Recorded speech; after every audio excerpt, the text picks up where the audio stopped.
Good evening. Good evening. Good evening. And it is indeed a good evening. It is 6 p.m. on a Monday. Be exact, it's February 22nd, 2021. And my name is Ken, and I'm podcasting in Dallas, Texas at 6 p.m. So if you are watching this video and it is not 6 p.m. in Dallas, you're watching a recording. Thank you. Oh, my God, Mark, you scared me. Hi, Chris and Debbie. Jesus, why would you try to scare me like that? Jumping out. Boo. Chris, why are you kind of tired? You want to tell me, or am I supposed to guess? How does this work? Kathy. Hi, Kathy. Hi, Rose. All right.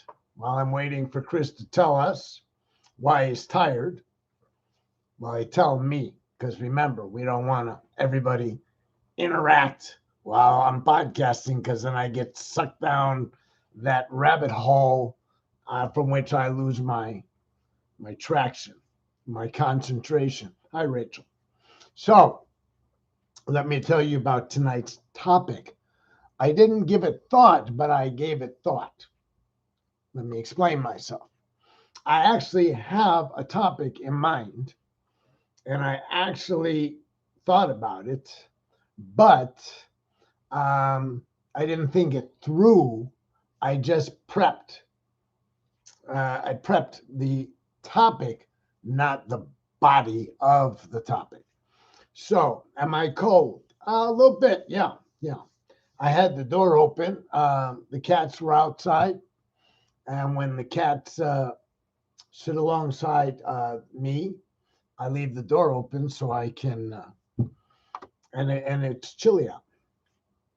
All right, well, that explains it. If you rode 20 miles at 15.4, kudos to you, crazy man. I also bicycled 30 miles, never went as fast as you. And if I did, it was because I had my motor on. All right, so let me tell you, tonight has a topic. I know, I'm as surprised as you are. And I think it's a good topic. I think it's a topic that I could never exhaust. I could come close, but I don't think I could exhaust. The topic is acceptance. And here's what was going on. I thought, we chat, in a sense, we chat. I mean, it's the best I can do is you comment, I comment. But, I do this free form, right? And that's fine. But while I was riding my bicycle today, I was thinking about some things like, my life has evolved. My life is transformed when I learned to really grasp the concept of acceptance into my internal mechanism completely. And what a transformation arose from something as simple and yet as hard and difficult as acceptance. And the reason I call myself a Buddhist, and that's subject to debate even with myself, and the reason I represent that I'm in 12-step recovery is because those two practices have done more to teach me about acceptance than anything that has occurred in my life. I have been beaten psychologically, physically, emotionally, spiritually. And the thing is, I'll probably always get beaten, but the shift in my paradigm of living was I went from fighting a lot of things to fighting very few things. Chris, that's a good observation. The great thing about acceptance is that liking it is not a requirement. That reminds me, we have a comment that gets made in 12-step recovery, that acceptance does not mean approval. So something bad happens, you don't have to approve of it. But as the Buddha taught, you do have to accept it because it is. Eckhart Tolle teaches acceptance. I'm getting warmed up. Eckhart Tolle teaches acceptance. The Buddha taught acceptance. By the way, I have a little story about the Buddha I'd like to share with you that is not really about acceptance, but hopefully I'll remember where I'm going with it. So the Buddha was born into a life of great affluence and enjoyed this life of great affluence in that his father provided many comforts for him, but he wasn't comfortable with it, right? And a variety of occurrences take place, and which result in ultimately Siddhartha, because there is no Buddha at this point.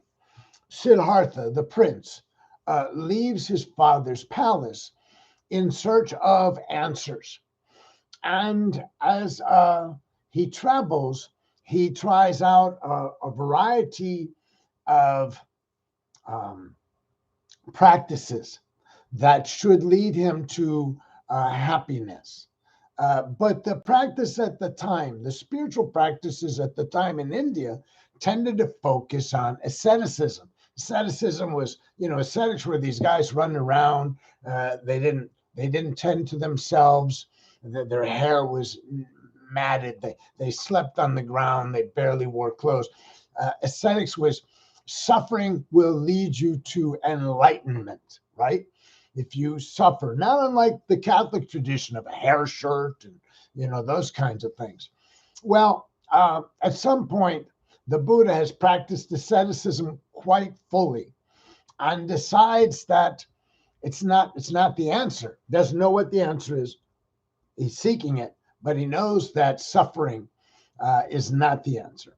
So he starts meditating, and up until this time, he's kind of acquired a posse of about 5 other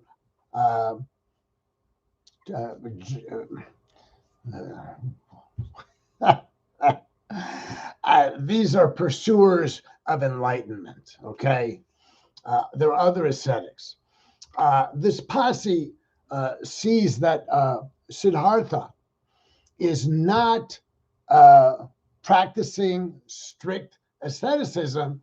He has accepted rice milk and leaves to sit upon. So he's going to drink some rice milk, not just water. He's been living on a couple of grains of rice and minimal amounts of water. Anyways, he sits down determined to find out what is the cause of suffering. And he sits under this tree and he meditates.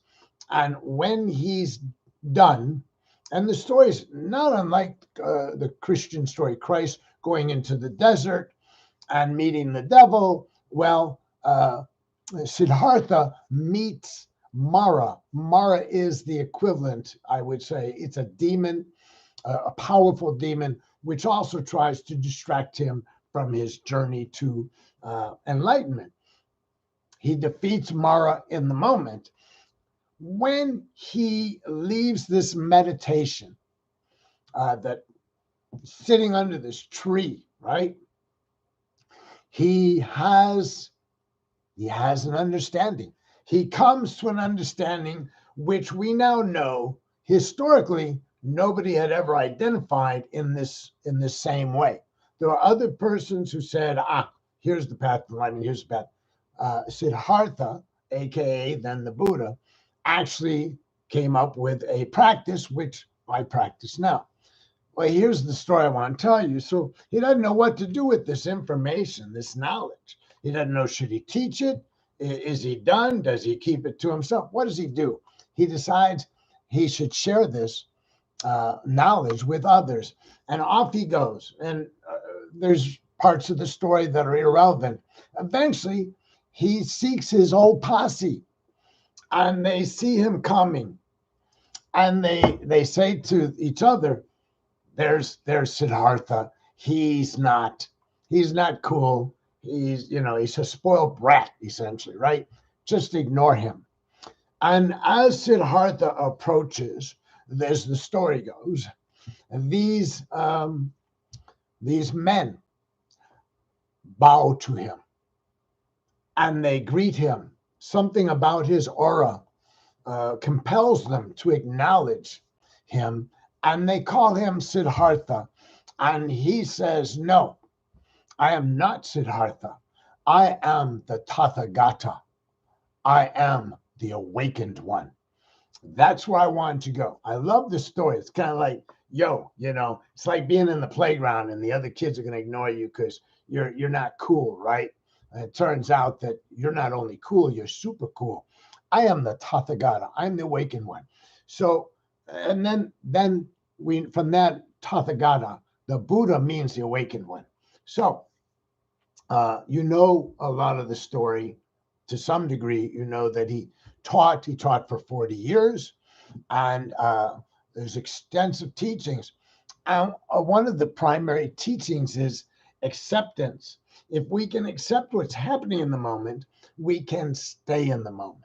If we can accept whatever difficulties or pleasures are arising without attaching, just observing, which is a form of acceptance, then we can liberate ourselves from suffering. And suffering comes from clinging to, that my life isn't what I want it to be. So I'm clinging to the notion of what my life should be. That's what happened to me when I lost a lot of money. Now, almost $1.5 million. It was like, wow, how did this happen?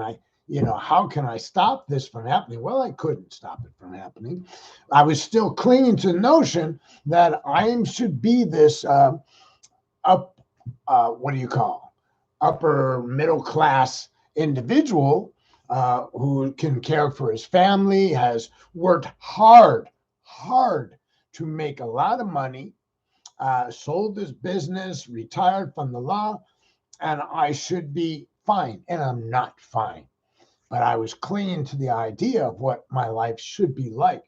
And then I discovered sobriety, and I discovered Buddhism. And Buddhism taught me that acceptance was the key. So for the better part of 13 years now, I've been practicing acceptance in all things.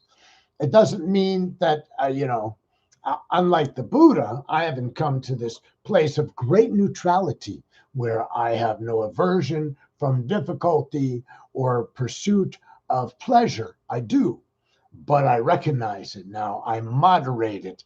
I modify it so that I come back to the moment and recognize that in this moment, everything's fine. I mean, I told you about the story, how I came out of this 12-step meeting and I said, oh, well, at least I'm not in the soup line. And somebody said, but what if you were? That was a lesson in acceptance, right? Doesn't mean I'd approve of being in a soup line, by the way. You know how I like to eat. I love the diversified menu. You when you eat in soup lines, no. But it would be okay. It would have to be okay because it would be what is. Eckhart Tolle talks about not carrying the past around with us. That's a lot of luggage. I'm 68 years old. Most of you are close in age to me. Imagine carrying the past around, our past difficulties, or even our past successes, carrying them around one way or the other as a burden or as a gift, whatever you choose to consider it. I'm telling you that it would be self-defeating in terms of finding contentment in the present moment. 12th grade progressive history class book assignment with Herman has Siddhartha.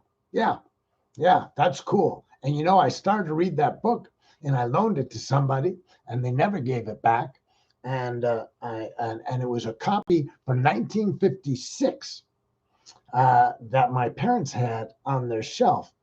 Somebody has since given me a copy, a newer, modern copy, and I should read it. So I have been immersed in a culture or cultures, two cultures, where acceptance is the most prominent spiritual principle.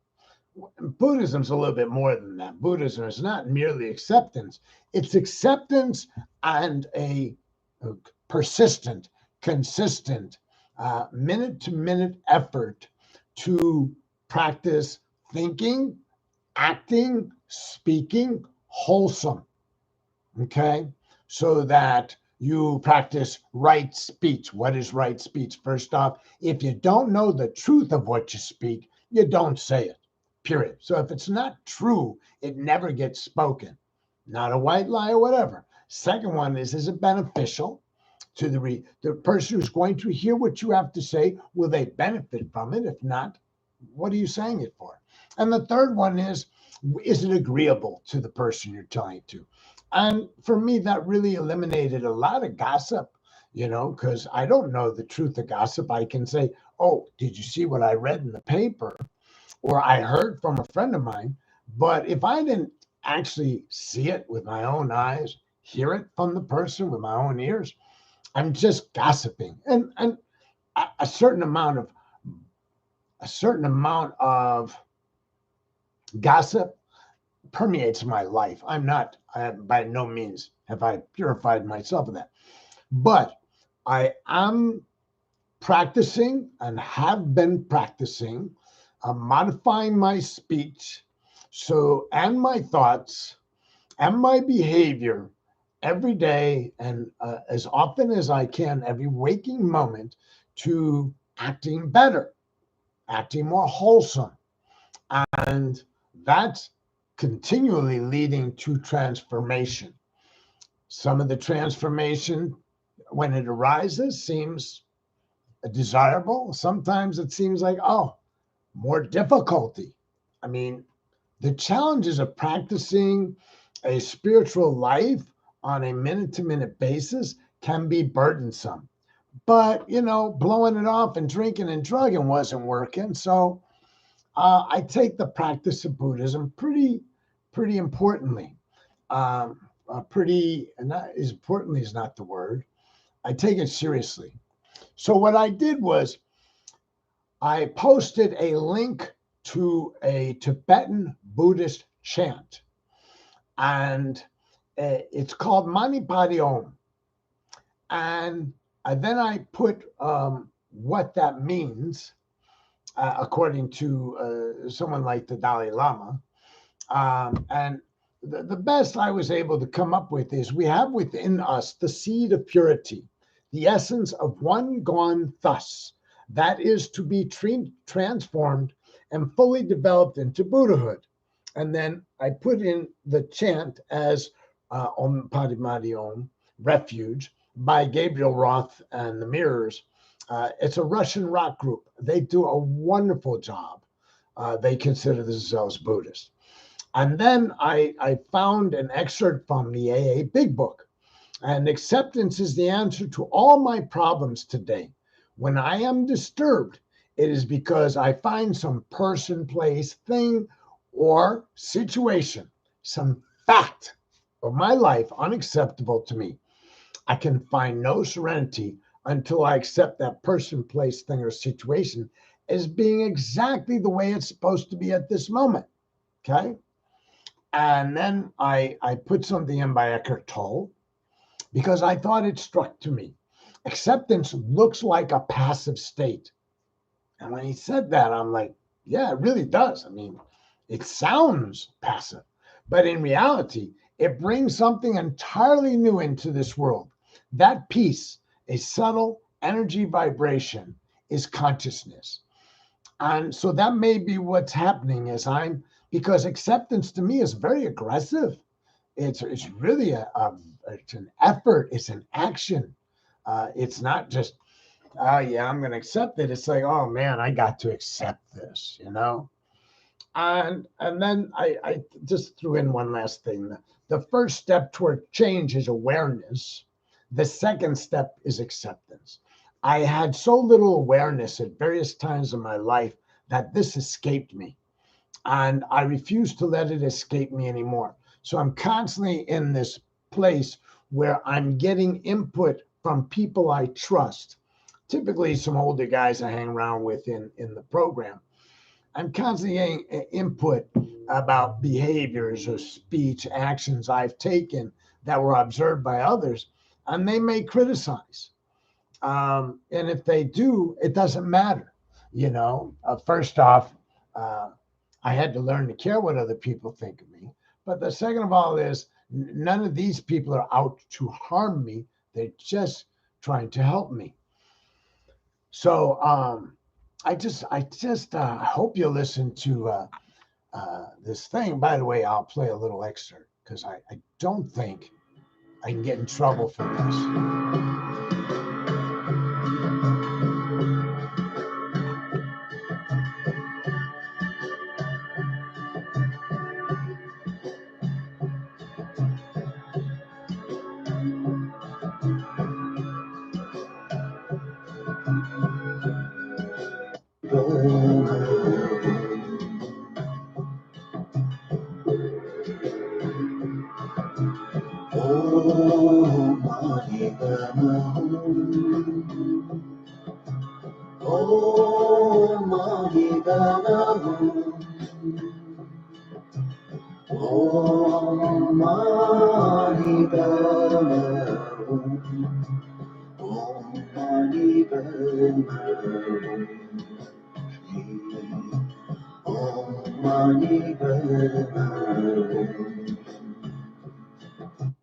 I'll probably get in trouble with Facebook for that too, and with YouTube. Anyways, I gave you the shortest version, which is about 10 minutes. There in Buddhism, if you wish to be a Buddhist or practice Buddhism, it is suggested that you take refuge in the Buddha and the teachings of the Buddha and the Buddhist community. It's called taking refuge. And we recite in Pali, the language of the Buddha. Now they're singing Sanskrit, but the Theravada Buddhists that I practice with use Pali, and it's Putang Saranang Kachami, Tamang Saranang Kachami, Sanghang Saranang Kachami, and that means I seek refuge in the Buddha, I seek refuge in the teachings of the Buddha, the Dhamma, and I seek refuge in the monastic community, the community of monks. And I have taken refuge. In other words, this is a wholesome place to reside. This is a wholesome place to take up residence in, to find protection in. This Buddhist refuge is such a positive vibe, right? That nothing but good tends to come of my immersion in it. You don't have to be Buddhist to recite that at all, but Buddhists recite it. They also recite Namo Tassa Bhagavato Arahato Samma Sambuddhassa 3 times. It's a homage to the Buddha. It's a recognition of this great teacher, not as a deity, not as a god, just as somebody who came along and said, "Hey, man, I want to show you freedom from suffering, which will equate to happiness." And it's essentially that as I sit in this moment and I practice acceptance as a practice, not just, yeah, man, that's what's happening. When I am, meditating and watching this 3-ring circus I've talked about, I'm growing. And so I'm in this place of refuge where I can grow in a wholesome way. I have been in some really rotten environments. I have lived with persons who were self-destructive, destructive of others, whose speech, whose attitude, whose actions were mean or ugly or greedy or angry or impatient. And that stuff's contagious, man. If you've been hanging around somebody that's uptight all the time, you have been contaminated and you had a hard time, unless you were really solid spiritually. And very few of us are that solid, right? So we have to find an environment, I have to find an environment where it's just not, I'm just not getting that all the time. That's not the environment I want. And sometimes that's a struggle because in America, our language, the way we communicate with each other is almost completely disparaging. Um, Not intentionally. We talk to our friends and we poke each other with disparagement just to be fun, just kind of. And I'm not putting that down. I'm just saying that distracts and detracts me from. I shouldn't speak like that. I shouldn't say something that might hurt somebody's feelings and then fall back on, well, I didn't mean for them to be hurt by it, right? Then don't say it. Oh man, that's hard, man. Trying to refrain from saying something that might hurt somebody else because they will hear it differently than I intended it. Oh my God. Or then what happens is I said it completely innocent. I mean, no harm by it. And the other person gets an attitude and they're like, oh man, you're rotten. That was horrible. That was mean. And then my first reaction used to be, yeah, well, screw you. You know, I'm sorry you took offense. But that's your problem, not my problem, right? Now my attitude is, well, all right, then, you know, uh, I shouldn't have said it because I mean no harm. I intend no harm. I need to be the one who is alert to the possibility. I shouldn't rely upon the recipient to determine whether what I've said is right speech. Was it wholesome? Was it good? Now, sometimes I do my best. I'm thinking that I'm saying something I can't believe that somebody interpreted as negative, but wow, I mean, everybody's hearing me through their own filter. Everybody is hearing everything through their own filter, and every one of us has a different filter based upon our history, the house we were raised in, and how we learned to in this thing called the family unit. What happened when we came out of the family unit into the greater community, kindergarten. In kindergarten, first through eighth grade, a lot of stuff happens. A lot of shaping goes on. High school, oh my God, that's like overkill, man. That's like over sensory, whatever they call it. That's like, oh my man, oh man. Things happened to me in high school that absolutely damaged me for years because I didn't have skills to cope. I didn't have the skills to cope with this Arab kid beating me and holding me underwater in the pool at South Shore High School until I was passing out. For years that affected my life. I didn't have any. I didn't have any tools to deal with the fact that my father liked to slap me around. He wasn't trying to kill me or anything. I've seen much worse families, but I'm a little guy. Little guy sees big guy, feels threatened by it, internalizes it, right? And then just the everyday bullies that were abounded in grade school and high school because I was little.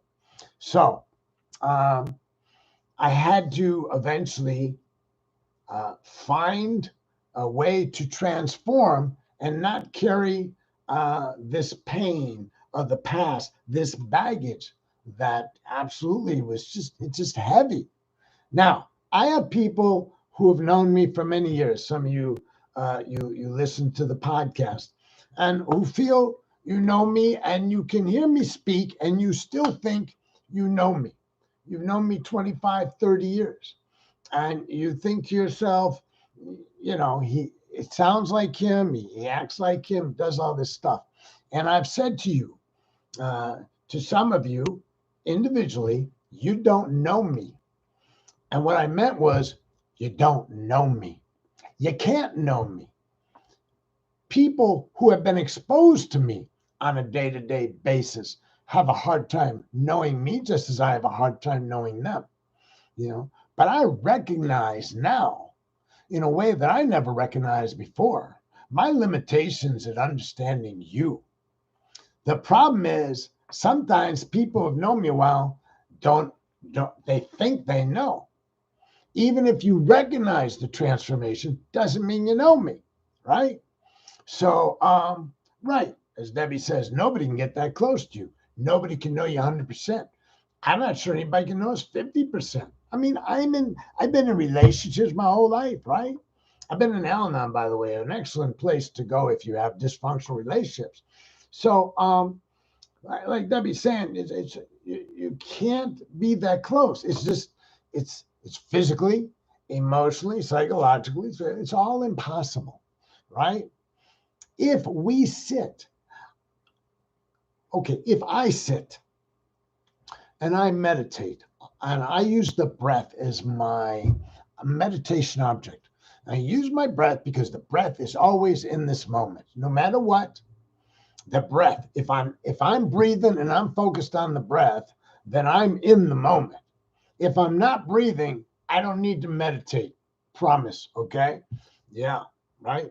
Another thing, people are like, well, I want to stop thinking. Well, you can, but you'll be dead when that happens. So people who meditate, one, are living, breathing, thinking entities, as are we all. The value of meditation is being able to observe this thing we call the mind, this thing we call thoughts, and then going, And when I realize how far I am from knowing me in that process I call meditation, it made me keenly aware that I don't know you. I don't care how much you've put yourself out there to me.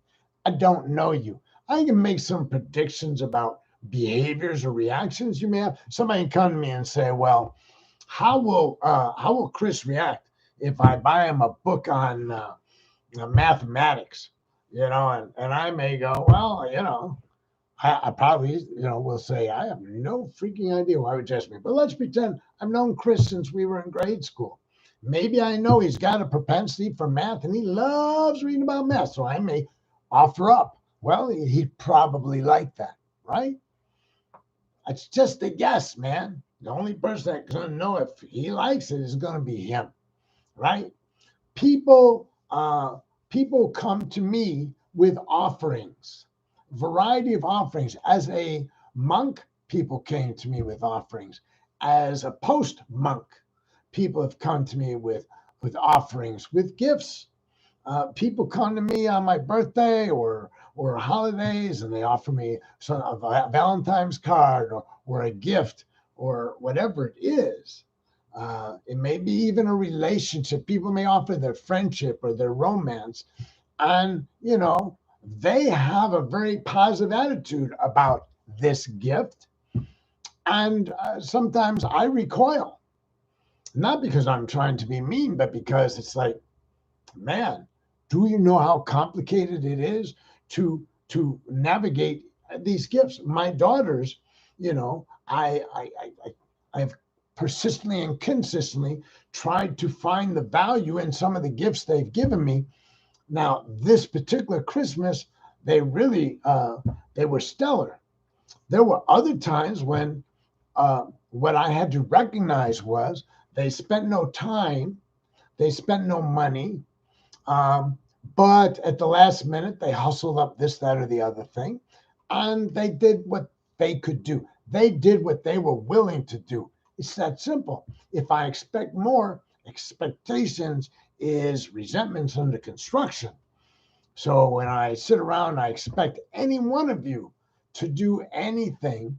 If you don't do it, it's almost guaranteed I will default to, damn, some sort of, I don't like that. I will have a judgment about it and a resentment. So typically, I've been pretty good at escaping that. When I went to trial lawyers college, and Jerry Spence was in charge of the trial lawyers college. it was the first year, 1994. Jerry Spence had never held a trial lawyer's college. Jerry Spence was the premier trial lawyer in the United States at the time. And this was his first year, 50 students on a stellar faculty. And I applied and I got accepted. And I thought, well, that's cool. You know, my wife at the time really admired Jerry Spence. She knew his reputation. She knew the types of cases he had prevailed on. And she was so excited for me because as a trial lawyer, I was going to sit and be with the premier trial lawyer in the United States. For 30 days, I was going to be there. So she kept asking me, are you excited? Yeah, no, I'm not excited. Why aren't you excited? I'm just, just waiting to see what happens. I may get there day one. Jerry comes out, introduces himself, thanks us all for coming to Trial Lawyers College, excuses himself, goes somewhere else because it's going to be his ranch. There's a lot of places you can go. And then come back 30 days later and ask how it was and thank us for having been there while other people taught us. So I was just like, and when I got there, my roommate was putting beer up in him. He brought his own refrigerator, a little refrigerator and beer, imagine. So I'm straight as a judge. I mean, I didn't drink or drug for years. And I walk in my room, my first half hour there, and he's like, you want a beer? And I'm like, yeah, no, man. He's like, are you excited or what? I mean, he was thrilled about being at the Trial Lawyers College with Jerry Spence. Any trial lawyer who was there was excited to be there in a sense. As it is, Jerry spent almost the entire 30 days with us. It was cool as heck. But I don't care. Even when I'm looking forward to something in a sense, I adjust my expectations.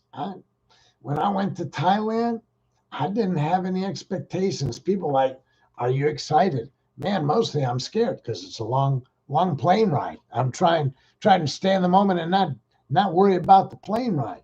As I've said here or told some of you, I didn't even have the address of the temple. I never looked up the address of the temple I was going to. And immigration, wasn't going to let me out of the airport. Plain and simple. You don't leave the airport till you fill out this form. This form says you got to have the address where you're going. You ain't going till you got the address. Embarrassingly, I didn't have any of that information. I just knew that monks were picking me up at the airport from the temple I was going to. So now, day to day, it turns out it was fine. I didn't know what my sleeping accommodations would be. I didn't know who would speak English to me. I didn't know anything. It's pretty good. I didn't know anything because I didn't. Did you learn what you wanted? No. Well, I didn't have an agenda when I went Radine. What was fabulous about it was that I did get on a plane and fly. One flight was 15 hours, and you've known me long enough to know I hate flying. So that even flying from Chicago to Dallas or vice versa causes me anxiety. So for me to have gotten on a plane, just getting to Thailand was boom shakalaka. Look what I've done. I made it to Thailand, to Chiang Mai, Thailand. And then on a day-to-day basis, I learned my capacity as I had learned when you would visit me in the temple, that I can do with much less than I normally do with. I have a great deal. I do. Even though I'm not as affluent as I once was, I'm more affluent than most people still. And every time I've lived amongst a monastic community, whether it was in Tucson when I lived at the temple for over 4 months as a monk, or whether it was in Thailand living at a temple, I always found that I can do with less. I can eat less. I can eat things that I don't want to eat. I can behave better because I don't want to be rude. These people are my host. These monks in Thailand were my host. They were doing the best they could to accommodate me. I was aware of that. And so that forced me on a daily basis to try to behave well, to not embarrass the monks when they were in my presence, to not to be vulgar or profane in their presence, and to be gracious all the time, because I was living with them all the time. You know how you go to a party and you're gracious for 3-4 hours, and then you get home and you unbuckle your pants and your stomach pops out, whatever. You put on your pajamas and you're like, gee, wow, that was something, because you kept yourself together, right? Well, for 2.5 months, I lived not knowing the language, and I wanted to rebel against people talking Thai sometimes. Example, I'm sitting with monks who should be practicing English at the Buddhist university that I'm at with them. They should be practicing English, but they're sitting around talking amongst themselves in Thai, and I'm sitting there, I don't understand a word of it. And I'm like, what are they laughing about? They laughing at me, right?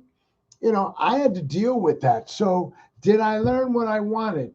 Now that you've posed it that way, Ray Dean, I guess the answer is yes. I learned more than I wanted. Bonus points. Cherry and whipped cream on top. Fly by the seat of your pants kind of guy. Yeah, I'm extraordinarily spontaneous most of the time.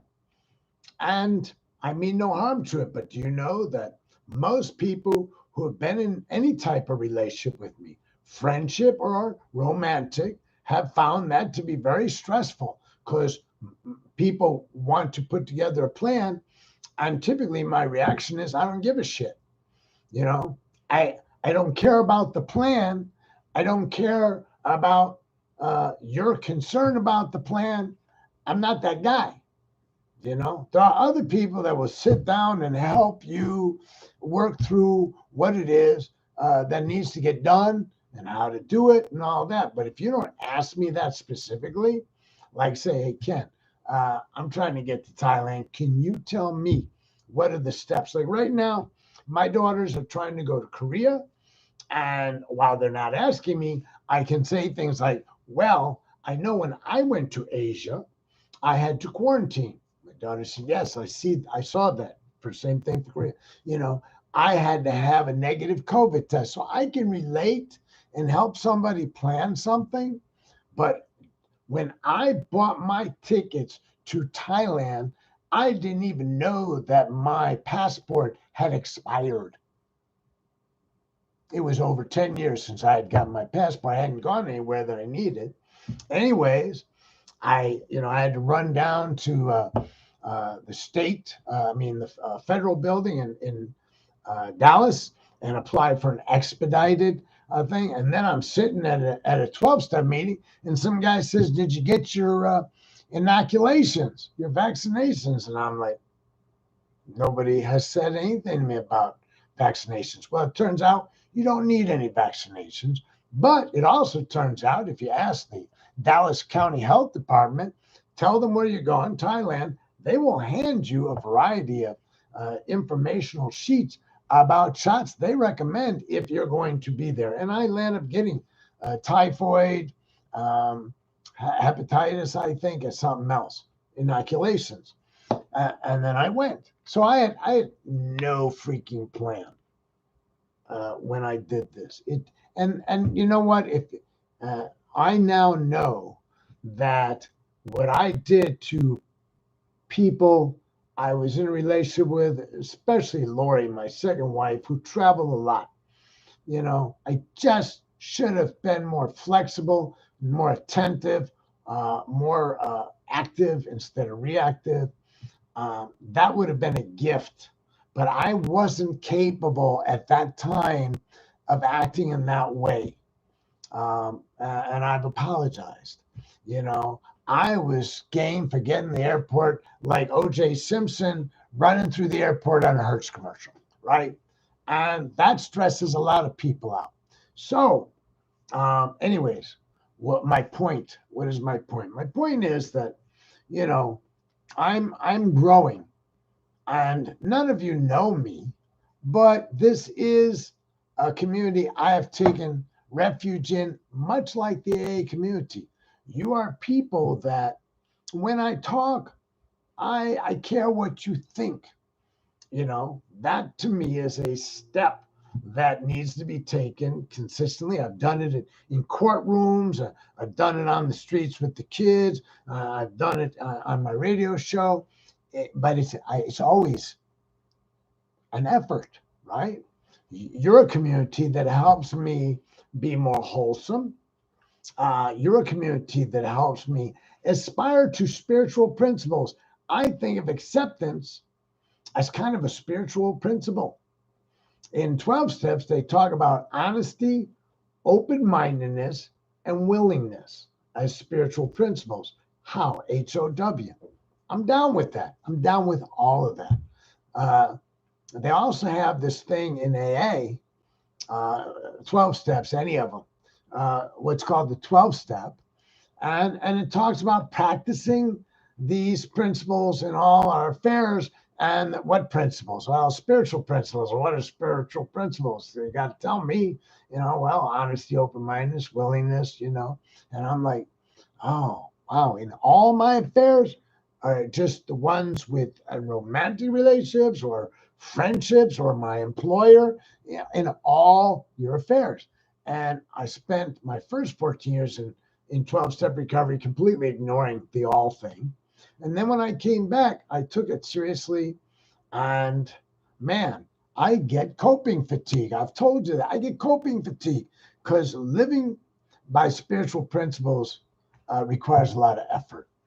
I just talked past my time. I so apologize. I try to stop and be done by 6:45, including metta. So that didn't happen. Thank you for your patience and your tolerance. And I want to close with metta. I hope you got what I was saying. I hope it was worth listening. What I mean is I didn't think it through, but I knew that to talk about acceptance is just something that can flow. All you have to do is open up the valve, that valve that's a combination of emotions and spiritual, and it'll come out. I knew that. And so that's what I kind of showed up and did. Anyways, I bring my hands before my heart, I bow my head, I close my eyes, I take a deep breath. I relax a little bit because I'm wired from talking. And I think to myself, may I be happy, healthy, free from harm. May I be free from anger, anxiety, and fear. May this practice lead me to freedom from suffering. May my mother and father, all my family members and friends, wherever you are, may you be happy, healthy, free from harm. May you too find a path that leads you to freedom from suffering and brings you peace and comfort. And to those persons I think have harmed me, whatever ill will I was harboring, whatever expectation was disappointment, I send those persons loving kindness, goodwill, so they may be happy, healthy, free from harm. May they too enjoy lives of comfort and peace. And to all living beings, I genuinely can radiate goodwill for all living beings, humans and non-humans, snakes and spiders and unicorns, whatever. May all living beings be happy, healthy, free from harm, enjoying lives of safety, comfort, and peace. Satu, Satu, Satu. All right, I see people were commenting while I was. Were y'all meditating with me? You're welcome, Chris and Becky. Thank you, Joan. Thank you. She says, good discussion. Kind of needed that. All right. Kathy, thank you. Mark and Ann, Rose, Debbie, you should sleep good tonight. I will. And I will see you tomorrow. God willing, weather permitting, the creek don't rise, all of that, you know. And like I say, give a listen to Mani Padme Om. Maybe Mani Padme Om.